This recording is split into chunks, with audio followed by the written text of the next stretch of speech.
take a history turn. I have in the studio David Thatcher, who was part of a daring and extraordinary story during World War II. David, thank you so much for taking the time to come down here. You're welcome.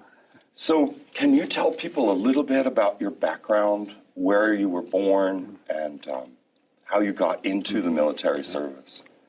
I was born in a log cabin on a homestead near Blue Water Creek at Bridger, Montana, July 31st, 1921. We just lived there a year, then we moved. That was in Carbon County, near Red Lodge. Then we moved to a farm out of Rapalje, Montana, which is in Stillwater County. Lived there for 6 years. I went to first grade there, and then we moved to a farm 7 miles south of Missoula, Montana, also in Stillwater County. I went through grade school and high school, that location. After high school, then I went to Billings, and my dad had bought a small raw milk dairy in Billings. And so after I finished high school, I delivered milk in Billings for a year and a half until the 2nd of December, 1940. For a year and a half I was there, and I wasn't due for the draft yet because they weren't drafting 19-year-olds a year before the war. I signed up in Billings, and then went to came to Missoula, Fort Missoula, and that's where I was sworn in here. Oh, and so you signed up. It's not that you were drafted after the Japanese attack on Pearl Harbor in 1941. No, we had a choice of going in the military, whatever we wanted to then. Yeah. Signed up for the U.S. Army Air Corps then, yes. Oh, and at that time you wanted the Air Corps? Yes, because I was very interested in airplanes and excited about them ever since I saw my first one. Right. Yeah. And was that on the farm? They're being used for agricultural purposes? Or? Yeah. We raised a lot of grain and hay and cattle. Yeah. So did you see yourself as a flyer, a pilot? No, just possibly crewman. I did want to fly, but didn't happen. No. Well, after I finished basic training at McCord Field at Tacoma, then I was assigned to the 95th Bomb Squadron of the 17th Bomb Group. And that was the first bomb group in the Army Air Corps to begin training in B-25s, so that all of the Raiders were picked out of that group. They had more training than any other group. Were you married when you joined? No, I was not. You were a young guy then. Yes, 19, I know. Yeah. And were there other members of your family? I saw here that there were 9. Yes. You had 8 siblings. No, there was a total of 10. Yeah. Oh, my gosh. 4 sisters and 6 brothers. Yeah. And did your brothers serve in the Second World War as well? Yes. A brother 4 years older was in the paratroopers. He was in the 101st Airborne Division, and he jumped in France on D-Day, and later he jumped in Holland. And he followed the 101st Airborne Division all the way to Hitler's hideout. Wow. Stayed with the group, yeah. Brother 2 years older was in the 2nd Division, Army Division in Europe, and he wound up in Czechoslovakia when the war was over. Then the younger brother, 2 years younger, he was in the Army Air Corps too, but he was in Germany in the occupation forces. And did all your brothers come back from the war? Yes. So you mentioned that you volunteered to join the service. Mm-hmm. You want to get into airplanes, and you do. Yes. You're flying around in a B-25. Yes. What was your position on that airplane? I was the engineer gunner. My position on the raid was the top turret, a 250 caliber machine gun in the top turret. And that was particularly defensive, right? Yes. So if attack planes came, you were to thwart them off with your machine Yes. gun. I bet you felt pretty exposed up top there. Well, maybe, but it was I could see everything from up there, bird's eye view of everything. Right. Yeah. And the question is, how did you come to be selected by Colonel Doolittle for this secret mission? And we haven't really explained that yet. And my understanding of the mission was there was a desire to bomb Japan. And it was very far away from U.S. bases. Yes. And extremely difficult at that time to get to. And I suppose the motivation was partly psychological, that the U.S., the Allied forces, wanted to show Japan that there was power to infiltrate Japanese homeland and inflict damage. Yes. And the resulting casualties are supposed to reduce their will to fight or something like this. Really difficult to undertake, right? The planes just didn't have enough technology to span the difference between the air bases and Japanese airspace. So somebody had to do it. Yes. Ended up being you somehow. So how did that come about? How were you selected for this mission? Well, I was just a mechanic working on the ground, and I wanted to do some flying, so I was able to get on the crew. So you didn't draw the short straw. No. You were pretty eager to go. But they had to do a lot of training beforehand and figure out the mission ahead of time. And this was very, very secret, right? Yes. The idea was loose It lips was would top sink secret, ships. yeah. Super top secret. Did you know what the mission was? That you were attempting to do this technologically really risky thing? No. Of flying a plane thousands of miles and trying to return. No, we were sure we could do it. But Is that right? yeah. They had to get the airplane first that would and the B-25 was the only one that would take off from a carrier. And they had to increase the mileage. So they took it originally had a bottom turret in it, but they took that out. It was having a lot of trouble with it mechanically. And besides, we would be flying so low that no fighter could get underneath of us. Oh, right. So the bottom turret was an extension of the plane, like a glass globe, where a gunner might be there also looking to defend the bomber. Yes. And that was removed from the original design of the B-25. And a 60-gallon leak-proof tank was put in there where the bottom turret was. For extra fuel. Yes, that leak-proof tank has got one that a bullet will go through and it will self-seal. That's pretty remarkable. And they also took out nearly all the radio equipment because we had to fly silent. Right. And they took out all the oxygen equipment and the oxygen bottles because we'd be flying so low that we wouldn't be needing oxygen. Right. For the aviators out there, can you tell them what your distance from the Earth's surface was? Well, most of altitude going, when we were training down at Eglin Field, Florida, we learned to fly right down over the ground, over the water, over the Gulf of Mexico. So that was our training. And we flew about that altitude all the way from taking off from the carrier until we got to Japan. Wow. And so this is 50 feet, 70 feet, 100 feet above sea level, literally above the sea. Yes. Wow. How many men went on individual planes on that mission? There were 16 B-25s, and there were 5 men on each airplane, so a total of 80 men on the raid. Right. 5 in each crew. A pilot, co-pilot, bombardier, engineer, gunner, and a navigator. What title? Like you mentioned engineer a couple of times. Does that mean you were responsible for making repairs if they were necessary? Well, and just usually at takeoff or landing, I'd keep an eye on the engine instrument, and then if we'd flew to another base, we'd refuel and keep checking on the airplane all the time. I see. Right. So you were kind of responsible for all the mechanics on the plane. To at least alert people, losing oil, things like this. Oh, here's an interesting question. When and how did you find out what the mission was?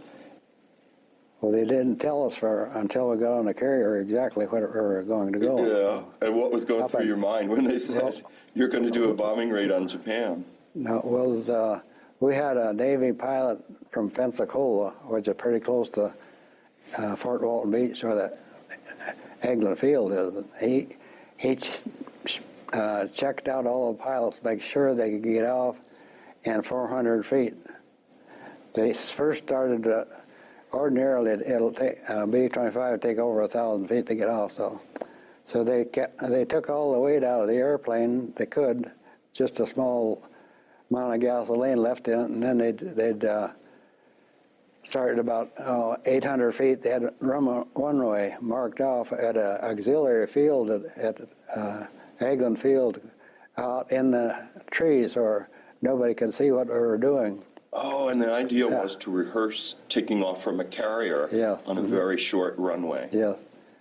And when they finally got it down to 400 feet, then they began increasing the load until they were able to get off with a full load of fuel and a full load of bombs. So they locked the brakes and run the engines up to full power and then release the brakes and practically jump them off there and raise the landing gear as soon as they could. They finally pick up speed.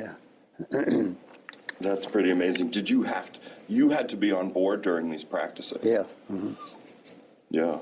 So you took off a lot before you finally took off the aircraft carrier. Oh, that's what I had asked you before. And I guess, you don't have to say either. I mean, were you scared? Didn't have time to be scared. Right. Didn't enter into it. So they trained down there and then finally flew all the way to Sacramento, and there they changed the propellers on the engines because they'd got a little damage when they training, that low-level training. Yeah. And then from Sacramento on the first day of April, we took off and on our way to Alameda Naval Air Station, where they put us aboard the carrier. We were flying low, and we flew under the Oakland Bay Bridge before we landed. That could raise some eyebrows, too, but that was part of the practice, I guess. So they had the aircraft carrier, U.S. Hornet, docked there, and we landed and taxied right up beside the aircraft carrier. Wow. And then they put 3 big eye bolts in the top of the airplane and used a hoist to hoist them up on that deck of the carrier. Right. I had to be in the cockpit to set the brakes, and they put it down on the carrier, so I didn't walk aboard the carrier, and I didn't walk off of it either. Yeah, that's right. Well, here's a question. Do you remember much about the other members of your crew? So there were 4 other members of the crew. Yeah. Mm-hmm. And the question says particularly Ted Lawson. Yes, I guess you remember him pretty well. He was the pilot, and the co-pilot was Dean Davenport. The navigator was Charles McClure, and the bombardier was Robert Clever. Was there something about Ted you remember in particular? I don't know, because it's here. The question is. He was a good pilot. Yes. Yeah. Okay, here's a funny question. Do you remember the reason for the name of your plane, the Ruptured Duck? Well, there was another crew member on the plane, but he was in an auto accident before he could go. But one day he was out there with some chalk and drew a sort of a picture of Donald Duck on crutches, and it wasn't long before the other crews named it that, Ruptured Duck. I see. So it says, do you remember the engine problem with plane number 15 and how it was fixed? So altogether, there were 16 B-25s making for the Japanese mainland. Yeah. And obviously there was a problem with plane number 15. Yeah, the number 15 was the next to the last one taking off. But they had engine trouble, so the Navy rigged up a hoist on top of on on the deck there and removed the propeller first, and then they had to remove the engine and take it down on a hangar deck where they do all their maintenance. And Ed Saylor was able to take it apart and put it together again. Can you imagine? That's pretty. I mean, these are massive engines. Yeah, they Really are. big. And if they hadn't been able to do that, then they would have had to push it overboard. Well, because if it wasn't going to work, it wasn't going to be carried. No, and we could not take them down on the hangar deck, so they had to be on the flight deck all the time. And so that the carrier's planes could not take off or land with us on deck. Yeah, sure. So we had another aircraft carrier escorting us, the USS Enterprise, so they could protect the task force. Right, because it would be pretty obvious that something was up, right? Yeah. 16 B-25 sitting on the deck of an aircraft carrier never seen before. And they're obviously bombers, and they're obviously moving in Pacific waters towards the Japanese coast. Yeah, we left San Francisco about 9 o'clock in the morning, went out under Golden Gate Bridge in broad daylight, so anyone could see that. Right. On the carrier. Somebody could start making surmises, I suppose. When we left there, we had an escort of 2 cruisers, 4 destroyers, and a refueling tanker, so there's 8 in that small task force. Right. Headed west, and just after we got out to sea, then they announced over the loudspeaker that our destination was Japan. So then there was a huge shout went up all over the carrier. People were pretty excited, you mean? Yeah. They were like, okay, I'm ready for it. And It then wasn't like, oh no. And then they flashed that news to the other ships in the task force. So they all knew at that point, leaving San Francisco, That's after we left San Francisco. what the journey was about. Wow. The original plans were, if we were within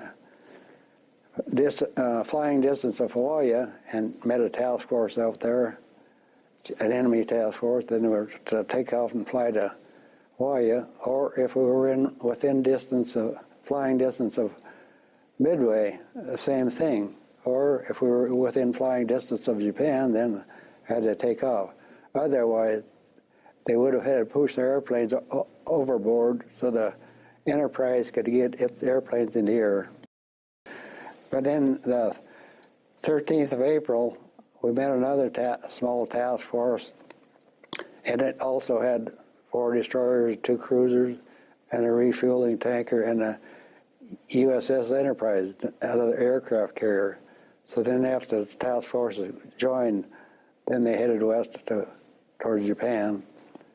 And early in the morning, our original plans were to take off in the evening, bomb Japan at night, and fly on to China, hoping to arrive there the next morning after daylight. But we ran into that Japanese patrol boat, and we were afraid that they had notified Japan that there was an enemy task force coming. We found out later that they did alert Japan that there was a task force out there. But the Japanese were not expecting anything yet, because they knew that no U.S. aircraft off a carrier could fly that far. Right. So they weren't prepared to come. They thought it might have been a naval threat of some sort later on, but they had no idea that B-25s could take off in 400 feet and so on. No, How far away were you from the Japanese mainland when you took off? we were supposed to get within 400 miles, but after we run into them, we had to take off immediately. So we were 650 miles, 250 miles farther. Yeah, than the plan called for. And we didn't know if we'd make it to China or not with that extra range. So taking off that far ahead of time, 250 miles than anyone it thought. really makes a difference. Yeah, I'll bet. So Doolittle took off first, and he didn't have any trouble, and then the other planes didn't have any trouble. Then all 16 took off in the 400 feet off the aircraft carrier without a problem. Yeah. Did they fly in formation? No, we did not. After We took off and circled the carrier once, and there's a sailor on board with a big chalkboard, and we were afraid that possibly being on the carrier 18 days near that island had pulled our compasses off. So the sailor with the chalkboard, he wrote exactly our heading of the carrier, so they could correct the compasses on the B-25s. And to recalibrate the compasses, so we felt, okay, this is accurate. And you had charts to show you where to go, the target area, and then retreating to China. Yeah. Somebody's going to ask, so I'll just ask it. If they watch this carefully, they'd say, well, what if they were going to China after the mission, why didn't they take off from China? Not close enough. No airfields are close enough. Okay. But there was an airfield in China to which you were supposed to go after the bombing raid? Yes, they're supposed to land at Chuchao. It's in Zhejiang province in China. Yeah. But by the time we got to China, then it was dark and raining and out of fuel pretty much there. So 11 crews bailed out. Yeah. And 11 of the 16 crews bailed out of their airplanes. 54 men bailed out in the dark over strange land. It was land, though, not water. Well, the ones there was a couple of them. Number 15 crew did make a good water landing, and Ed Sealer will tell you about that. Yeah, the guy that was the great mechanic. Yeah. We crash landed on a Japanese occupied island, pretty good sized island off the coast, but there were no Japanese on the island at that time. Chinese? Chinese And they had no love for the Japanese, I bet. Chinese underground were operating on that island, so they helped with them. That's pretty fantastic, too. I know we skipped over the question, which was, describe what you did, your targets, the destruction, enemy resistance part. Well, coming in off the coast, as we came in over the coast, then it was Saturday, right at noon, and it was beautiful weather by then. You'll see in the movie that the weather was very rough when we took off. The movie made about the Doolittle raid. Yes, the 30 seconds over Tokyo. Yeah. And was that true? It wasn't? Yes. Oh, it was rough weather? Yes, it was rough weather. And then it got much better. Yes, it got better. And we came in over the coast, and a lot of people on the beach, and they waved to us. They saw it was U.S. and they were okay with that. Even we were overhead before they could see that our insignia on our airplane. Yeah. We were flying so low I could see their faces. They were cheering. Whoa. Then between there and before we reached to Tokyo, we were what they call head chopping, right down over the ground going in. We met a formation of 6 planes, but we were flying so low, they didn't. I don't think they saw us, and it was very difficult to see an airplane flying right down over the ground. So, Yeah. So then when we got to Tokyo, there was quite a bit of anti-aircraft fire by then because there was 6 planes had gone over ahead of us, but we had to climb then to 1,500 feet so the bombs wouldn't blow us out of the air. Wow. Yeah. They would still detonate at a low range. It's not like you had to be high for the bombs to drop and detonate, but the blowback would destroy the plane. Yeah, that was really pretty low for bombing anyhow, 1,500 feet. And then after we left Tokyo, then they just dived down and went out over Tokyo Bay. Wow. So they really made a show of U.S. force in this respect, too, that the planes were so low that the populace saw the planes, saw the destruction they were capable of. Yeah. And we didn't go in over the coast at the same time either. We were probably 10 miles distance between some of the planes because we did go in alone. So. And after we left Tokyo Bay, then we dropped down over the water, and we flew within sight of Japan, but out on the water, but we didn't fly overland until we finally reached the southern tip of Japan, and then headed due west to China. Right. And was the island a planned stop? It wasn't. The fuel was low. You left 250 miles further than you thought. But that island, was it a visual idea? Like, oh my gosh, there's an island? Or was it on a chart? It was like plan D or something? What, the island we Yeah, the one you crashed on? Yeah. No, we just was hoping to reach China anyhow, and so. Yeah. And most of or the 11 of them had to crews bailed out because they run out of fuel. And what was the survival rate among those 11 when the crews bailed out?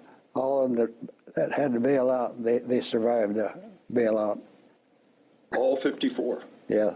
That's a kind of miracle. The engineer gunner on crew number 3 was in the back of the plane by himself, and the signal was given to bail out, but they don't know what happened to him. His body was found with the plane. Oh, yeah. Yeah, because there was some grim outcome. I mean, I read this briefly, that some of the pilots or crew were captured. 3 were executed by the Japanese. Yes. So it's happened. When they crashed on the island, and the other 4 of the crew were thrown out through the nose of the airplane, and I was in the back end, and I was unconscious for a while, and then finally came to and tried to get out what I thought was the bottom of the airplane, and finally realized we were upside down. Right. And, it must have been a shock. Plexiglass on its turret had shattered, and that's where the water was coming in. So I was able to go to the back of the airplane where the bottom escape hatch is, and opened that and crawled out on the plane. The other 4 were ejected from the plane, but they had injuries. They survived. Oh, yes. They were all injured so bad that they couldn't walk the next day. They had to be carried. I went out about 3 o'clock in the morning with a lantern and a couple of Chinese, and to see if I could get the first aid kits out of the airplane. Yeah. But the tide had come in then, and it was underwater. So then about daylight I went out again, and by then the tide had gone out. And then that both engines were torn out with the propeller still attached. They were quite a ways in the airplane. And then I could see how much damage had been done. The whole front of the airplane, pilot and bombardier and navigator compartment, were smashed flat back against the leading edge of the left wing. Wow. So we must have hit the bottom when we turned over to do that much damage. Yeah. What a miracle they survived. If they hadn't been thrown out, they'd have never got out alive. Yeah. And in pretty primitive conditions. There's not a hospital on the island. No medical help, whatever, nothing. Yeah. Really. Any Chinese medicine? And they that night, then they finally helped us up to a house there and stayed overnight. And the pilot had a deep gash in his left leg and a gash in his left arm. Most of his teeth were knocked out. The co-pilot had a gash in his right leg, and the navigator was leaning between the pilot and co-pilot's armor-plated seats, and had his shoulders up against them, so he dislocated both shoulders. Yeah. And the bombardier must have went out through the plexiglass nose with, he had blood running off the top of his head. You could see the imprints of the bracing of the plexiglass on the top of his head. Oh my gosh. There. So people are in some really severe pain. Yeah. Too. No medical help, whatever. But the people on the island considered you guys somewhat exotic and somewhat heroic too. When I got back to the house where the other guys were at, and after I'd been out there in the morning, there was a leader on the island. His name was Charlie, I guess that's what they called him. Oh. And he had organized some stretchers, bamboo pallets to carry the guys on. They put 4 ropes up from different sides so they wouldn't tip. Then they fastened the rope over a bamboo pole so that 2 porters, coolies, could carry them on their shoulders. And they had a destination in mind, like a better place to be. To get out of there, yeah. Because then we left there at about 11 o'clock in the morning, that spot, and started across the island, and the Japanese landed a company of soldiers right at that spot then 4 hours after we left. Wow. Do you think they spotted the wreckage? Well, they knew about the raid and must have knew that something, yeah. Anyhow, we were quite a ways ahead of them, so they never caught up to us. That's great. Talk about luck again. Yeah. It took us all that day and the next night to get across the island, so it was a pretty good size. So once we were going along that afternoon, first afternoon, we were going along a levee, and off to our right was a small bay there, and all of a sudden they practically dumped the guys over the bank and away from the water, and there was a Japanese patrol boat going through the harbor, but it didn't stop. It just kept on going. Finally, when it got out away from the harbor, then we got back up on the levee and started on our journey through there. Yeah. How did you eventually escape then? They had a sampan there that they took us to the mainland on. That was second day after our crisis. They got us to mainland, and the city of a small city, Haiu, on the beach on the coast, and we were able to get to there and stayed there that second night, and then the next day. In the meantime, Dr. Cheng and he had traveled from the hospital at Lin Hai for about 25 miles by sedan-share to Haiu, and then the next day we traveled that distance to the hospital. Finally got there, I was riding in a sedan-share most of the time, and they were being carried, and some of them were able to get in a sedan-share, be able to stand the pain. Yeah, that's a lot of jostling and yes. So on too. The coolies, when they carried you, that bamboo pole would give, so they just have bouncing along like that all the time. You were in pain. That must have been a terrible rhythm. Yeah. That's a pretty amazing story, isn't it? Yeah. Mm-hmm. It's pretty amazing. Now, the Japanese, for instance, knew you guys had to be somewhere. They saw the wreckage. You're not on the island. They conclude the Chinese are collaborators. Yeah. What happens then? Then at the hospital, then we were there. That was the first time I got an interpreter. All the other time I had to do sign language. Sure. And then we were there 3 days, and then the crew number 15, the one with that had made a good water landing. Yeah. And they caught up to us there. Wow, small world. And they had crashed on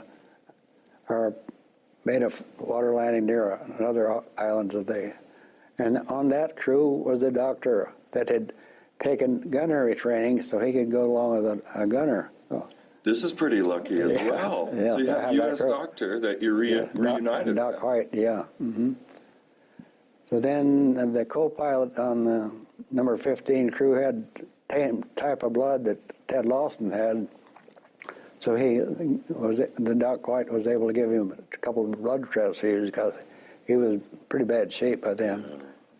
And so we stayed there 3 days after they arrived, and then I was of no more use to my crew there, so I went on, worked our way inland with four of that crew, and Doc White stayed there. Oh, I see. So you guys are in China. You don't know the language. No. And you're taken off to get back home. Yeah. Well, they had a pretty good interpreter after that. They could understand what they're doing. And after I left, Lawson's kept getting worse and worse, and the 3 days with no medical help, infection had set in his leg. So Doc White then there at the hospital with Dr. Chan and his father was a doctor there that owned that hospital, so they had to amputate his leg there And Doc White had really a rough time to have to take care of the four of them. Finally, the others were able to get around pretty good. And they weren't detected by the Japanese during their recovery either. No, but they were advancing anyhow coming in from the coast, and that's why the other crew, 4 guys and I, left because they were advancing all the time, and chance of being captured. So yeah.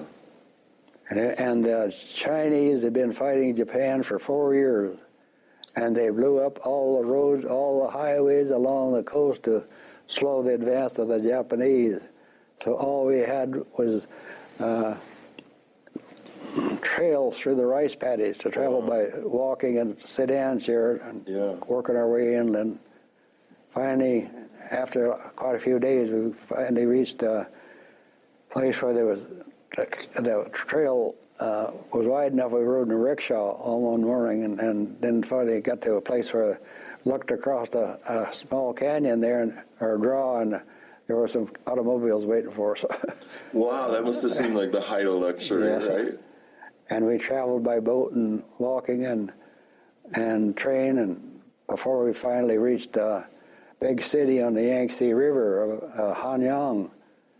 And there we waited for an airplane to come in from Chongqing to pick us up. Every morning at breakfast, the air raid alarm went off, and we would walk down to the dock and get on a tug, and then go up the river a couple miles. They'd let us get out on shore there. The water was pretty deep right there, so he'd get up next to the shore, and there was about a 6-story pagoda on a hill there. And those 3 days we'd climb up there and look around. We could see pretty good from up there. Yeah. And then the Japanese would come over and bomb the airfield at Hanyang and the city, and we could hear the bombs going off from that distance. And then after they dropped their bombs, they'd go over machine gunning. Just nothing in particular, just emptied the machine guns of the city. Right. And by evening, the Chinese laborers had filled up bomb craters on the airport and tamped them down, and ready for airplane to land. Right. Well, the fourth morning... This is a grim ritual. Yeah. The fourth morning, then, the airplane did come in and picked us up, took us to Chongqing. Well, that day, the Japanese come over and bombed and strafed that pagoda. They had spies through there. Oh. They knew what we'd been doing. Yeah. Wow. So eventually a plane comes that you can get on. Yeah. Mm-hmm. Twin-engine cargo plane, the C-47. Yeah. Oh, US C-47? Yes, sure. Wow. There were, the AVG was, the American Volunteer Group, was operating in China then, so, yeah. And did that plane finally take you to a major city? Well, I don't know if it was the same plane. It probably was, anyhow. And at Chongqing, then, Madam Chiang Kai-shek had a banquet for us, and we got to meet the Generalissimo. He couldn't understand English, but she then presented us each with a Chinese medal, and she could speak good American language because she went to school here in the United States. She knew all the slang. That must have been so funny. You really went from rags to riches over the course of several weeks then, from the forced landing on the island to the dinner with Madam No, it took us a full month across all that part of China. That is a pretty amazing adventure. I mean, were you, I don't know, at the time thinking, this is a long way from Montana? Yeah. You were doing all that? Yeah. And then we were there about 3 days in Chongqing, I think, and then flew over to Calcutta. We had to stop at Kunming to refuel before going over the Himalayas. And the AVG, the American Volunteer Group, they had their shark-nosed P-40s there fighting the Chinese. Oh, those fighters. Japanese, yeah. Mm-hmm. That must have been a sight to see, too, for the airmen long way from home. Yeah, and then flying over the hump, we didn't, no oxygen available on a plane except for the pilot and co-pilot. We had to fly at 17,000 for 4 hours. So we just Get a little lightheaded and cold. Just sit there deep breathing all the time. Yeah, that's like a Mount Everest journey. Yeah. Then we got to India, and it was a dry season and dusty, hazy, and we couldn't find the airport, so we landed in a big plowed field. That C-47 is a pretty rugged airplane. Yeah. So Must have amazed a few farmers. From every direction, the Indians came out running out there from the hedgerows, wondering what was the matter. I'm sure. I knew that old Indian could understand us, and he pointed away to Chongqing, so I took off and then landed at the airport at Calcutta. Wow. Getting a little closer to home, getting a little further away from home. Yeah. And were you still with your crew? Or no, those guys are left back to Kiel. I was with the other crew for, and then there was about, I think, probably a dozen of us at least that had gathered at Chongqing, because the guys didn't land in the same place. They pretty much scattered all over Chikang province, and took some of them several days to finally get to where they could move inland. Yeah. And then there at Calcutta, I was there the last 10 days of May in 1942, waiting for orders. And then we went to New Delhi and was there about 3 days. We went by train from Calcutta to New Delhi. And then we flew to Karachi, which was still in India then. It's Pakistan now. And then there I got my orders to return to the U.S. Bet you're glad to see those orders. Yes. So we took off and stayed the first night at Basra, Iraq, and then the next night at Cairo, and flying in a C-47 cargo plane that called the Laguni Birds. So you weren't exactly precious cargo. They were going to take you along anyway. No. They flew ingots of tungsten all the way out of China, and they had them lashed down to the floor so they wouldn't move. And that had priority over passengers. Sure. That was so, because that was a precious vital in the manufacture of steel. Yeah. So then the next night, we flew, by then French North Africa, France had surrendered, so that was all in German-controlled Northwest Africa. So I had to fly south to Khartoum in the Sudan, over there overnight. And then the next day we flew to Kano, Nigeria, refueled, and on to Lagos, Nigeria, on the coast. Yeah. There overnight. And next day we flew, there we boarded a Pan American Clipper, 4-engine flying boat, to Liberia, and then overnight we flew from Africa to South America, Natal, Brazil, overnight at Belém, Brazil, and then north to the next day to Trinidad, refueled to San Juan, Puerto Rico. Let's say you took the long way. All the way around the world, yeah. Yeah. Out of San Juan, we run into a downdraft, and nobody was fastened down to their seatbelt, so we hit the ceiling, and then when they come out of that, it hit the floor. One guy suffered a couple of broken ribs.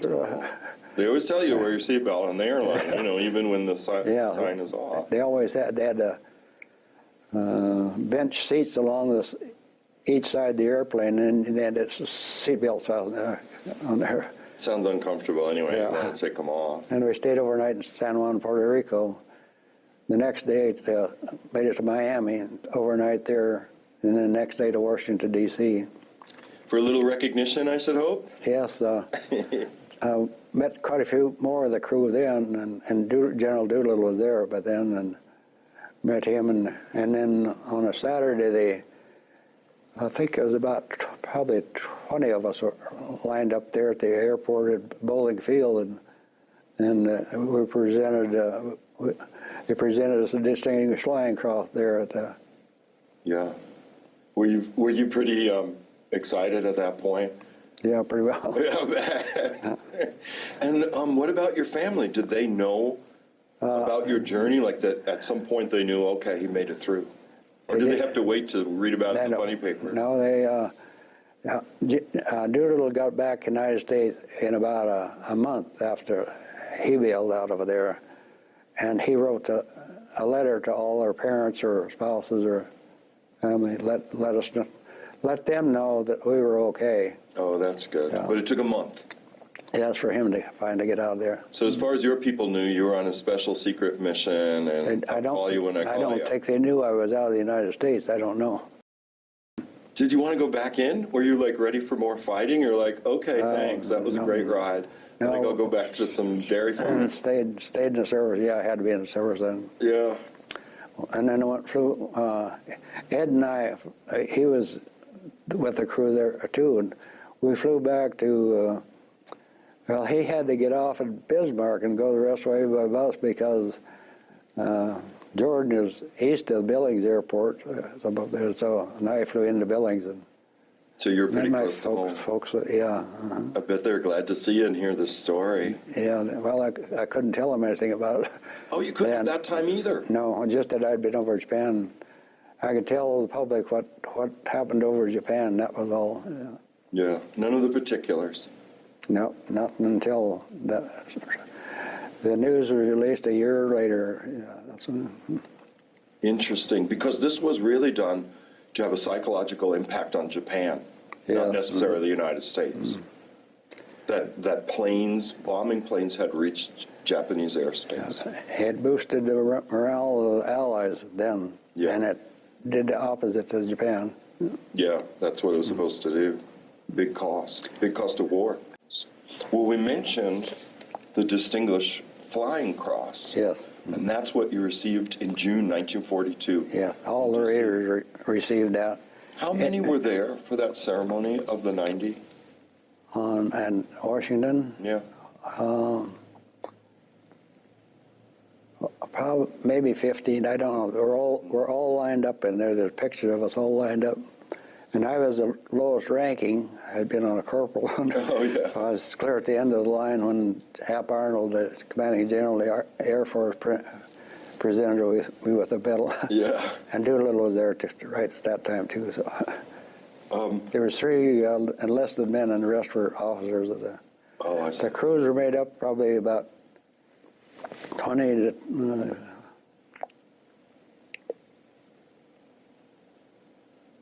25 maybe to enlisted men, the rest were officers or something like that. Oh, yeah. And you're at the bottom of the list. Let's hope, did they give you a promotion after all that? Yes, they did, to sergeant. Okay. I was a corporal on our raid. Yeah.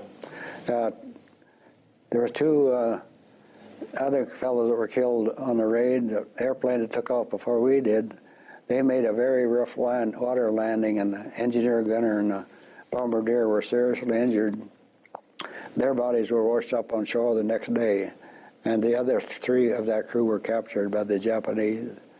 And then crew number 16, the last one off the carrier, they flew inland quite a ways, but they landed near, I can't remember the name of the city now, but so that crew was captured too.